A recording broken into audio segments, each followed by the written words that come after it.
बोलिए भगवती दुर्गा मैया की जय। श्री वृंदावन बिहारी लाल की जय। श्री राधा रानी सरकार की जय। आप सभी दर्शकों को, श्रोताओं को हमारा प्रेम भरा राधे राधे। और इस बार बड़ा सुंदर अवसर है। एक तरफ तो पितरों का जाना हो रहा है, दूसरी तरफ माँ भगवती का आना हो रहा है। 14 अक्टूबर पितृ अमावस्या को, सर्व पितृ अमावस्या को सारे पितृ अपने पितृलोक की ओर गमन करेंगे, चले जाएंगे। उसके ठीक एक दिन बाद 15 अक्टूबर को माँ भगवती दुर्गा का आगमन हो जाएगा, नवदुर्गे प्रारंभ हो जाएंगे। और इस बार बहुत बड़ा संयोग है, क्योंकि रविवार के दिवस पर, रविवार के दिन पर माँ दुर्गा की यह नवदुर्गा प्रारंभ हो रही है। तो इस बार माता सिंह पर सवार होकर नहीं, माता गजराज पर सवार होकर, गजारूढ़ होकर आएंगी। तो इससे इस बार के बड़े सुंदर योग बनते हैं। गज के दो विशेष लक्षण मिलते हैं। गज को सौभाग्य लक्ष्मी का प्रतीक माना जाता है। माँ भगवती लक्ष्मी का वाहन गज होता है। तो इससे एक संकेत ये मिलता है कि जो लोग धनहीन हैं, जो लोग दरिद्रता में हैं, अगर वो मन से, कर्म से, वाणी से माँ भगवती की आराधना कर लें, प्रतिदिन माँ नवदुर्गा में माँ की आराधना करें, दुर्गा सप्तशती का पाठ करें, तो उनको धन की प्राप्ति होगी। जिस व्यक्ति को कुछ याद ना रहता हो, किसी बच्चे के संग ये समस्या हो, कुछ पढ़ लिया पर स्मृति में नहीं रहता, पढ़ा हुआ याद नहीं हो पा रहा है, यादाश्त बहुत कमज़ोर है, तो गज की एक दूसरा लक्षण होता है कि उसकी यादाश्त बहुत अच्छी होती है। तो नवदुर्गा में माँ का गज पर आगमन होने का संकेत ये है, जो व्यक्ति नवदुर्गा में 9 दिवस में माँ की आराधना करेगा, प्रेम से माँ का भजन करेगा, जो बालक 3 समय की माँ की आरती को ग्रहण करेगा और सिद्ध कुंज का स्त्रोत दुर्गा सप्तशती में आता है, उसका पाठ करेगा, तो उसे विद्या प्राप्त हो जाएगी। उसकी यादाश्त मानो सूर्य समान तेजस हो जाएगा, उसकी यादाश्त बड़ी तेज हो जाएगी, बड़ी गहन हो जाएगी। तो इसीलिए बड़ा सुंदर संयोग है।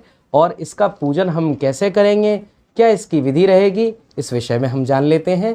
हमारे जो कलश पूजन का समय रहेगा, कलश पूजन का समय रहेगा 11:44 से 12:30 तक।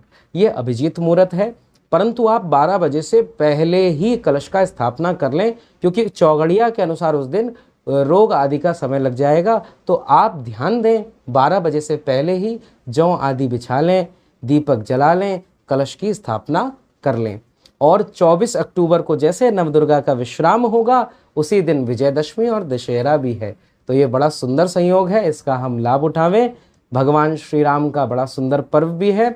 और ऐसी वैष्णवों में मान्यता भी मिलती है कि ये जो नवदुर्गा के 9 दिन हैं, इसमें रामचरितमानस का अगर कोई राम भक्त हो, वैष्णव हो, वो पाठ कर ले तो उसको विशेष लाभ मिलता है और भगवान श्री राम और माँ जानकी की विशिष्ट कृपा मिलती है। ये जो 9 दुर्गा के 9 दिवस हैं, ये 9 देवियों के दिन हैं। सर्वप्रथम दिन जो है माँ शैलपुत्री का है, उसके उपरांत माँ ब्रह्मचारिणी, माँ चंद्रघंटा, माँ कुष्मांडा, माँ स्कंद माता, माँ कात्यायनी, माँ कालरात्रि, माँ महागौरी और माँ सिद्धिदात्री। इस प्रकार से ये 9 दुर्गा का हम पूजन करेंगे, माँ के 9 रूपों का पूजन करेंगे। प्रथम दिन जिन माँ की पूजा होती है, माँ के जिस रूप की आराधना होती है, उनका नाम है शैलपुत्री। माँ भगवती शैलपुत्री को सफ़ेद रंग अत्यंत प्रिय है, इसीलिए सफ़ेद रंग के पुष्प, सफ़ेद वस्त्र आप उनको अर्पित करें, आपको बड़ा लाभ मिलेगा। दूध की बनी हुई कोई सफ़ेद मिठाई हो, उसको अर्पित करें, बड़ा लाभ मिलेगा। शुद्ध गाय का देशी घी हो, चांदी की कटोरी में माँ के सामने रख दें, तो उससे आपको बहुत लाभ मिलेगा। स्वास्थ्य बढ़ेगा, समृद्धि आएगी, सौभाग्य आएगा और शांति मिलेगी।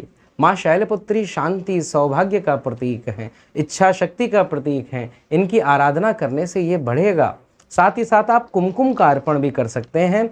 और माँ के ध्यान का मंत्र ये, आप इसको नोट कर लीजिए कि वंदे वांछित लाभाय चंद्रार्ध कृत शेखराम वृषारूणा शूलधराम शैलपुत्रीम यशस्विनीम।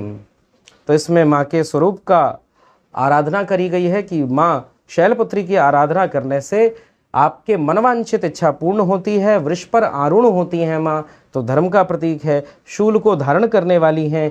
ऐसी शैलपुत्री माँ को हम प्रणाम करते हैं। इस नवरात्रि में कुछ काम आप ध्यान दें, भूल कर भी ना करें, शौर्य कर्म ना करें, दिन में सोएं बिल्कुल नहीं, यह अपराध माना जाता है। प्याज, लहसुन, किसी प्रकार का तामसिक भोजन ना करें। चमड़े को भूलकर भी ना पहने, चमड़े का पर्स, चमड़े की चप्पल, इनसे गौ हत्या का पाप लगता है, तो इसलिए आप इनको छोड़ दें। सफ़ेद नमक से बचें। और क्या क्या कर सकते हैं, तो आप 9 के 9 दिवस दुर्गा सप्तशती का स्वयं से पाठ करें। अगर स्वयं से पाठ नहीं बन पाता है तो किसी ब्राह्मण को बुलाकर उससे अर्चना करवाएं, उसको दे दें, अनुष्ठान के रूप में वो आपके लिए कर देगा। अगर दुर्गा सप्तशती का पाठ ना भी बन पाए, स्वयं से करने की इच्छा भी है, तो सिद्ध कुंजिका स्तोत्र का आप पाठ कर सकते हैं। सिद्ध कुंजिका स्तोत्र दुर्गा सप्तशती में आपको मिलेगा। उसके बाद में क्षमा प्रार्थना कर लें, किसी ज़रूरतमंद व्यक्ति की सहायता कर सकते हैं। आपको मैंने पहले ही बताया कि जितने वैष्णव जन होते हैं, जितने भगवान विष्णु को मानने वाले हैं, वह सब इन 9 दिवसों में रामायण का पारायण भी करते हैं। तो 9 दिवसों में आप नवान पारायण कर सकते हैं। तो ये भी बड़ा सुंदर सुयोग है। आप सबको इसी प्रकार से नवरात्रि की बड़ी शुभकामना है और इस नवरात्रि को आप विधिवत मनाएं। माँ शैलपुत्री का प्रथम दिन पूजन करें, कलश की स्थापना करें, चौकी की स्थापना करें, ओम श्रीम स्वास्तिक इनको बनाएं, नवग्रहों को बनाएं, षोडश मातृका को बनाएं, दीप को प्रज्वलित करें, जौ को अवश्य घर में बोएं और देखें माँ की कृपा से आपके घर में समृद्धि, वैभव, ऐश्वर्य, चारों भग आपके घर में खिलते हुए दिखाई देंगे और सुख समृद्धि आपके घर में निवास करेगी। बोलिए वृंदावन बिहारी लाल की जय।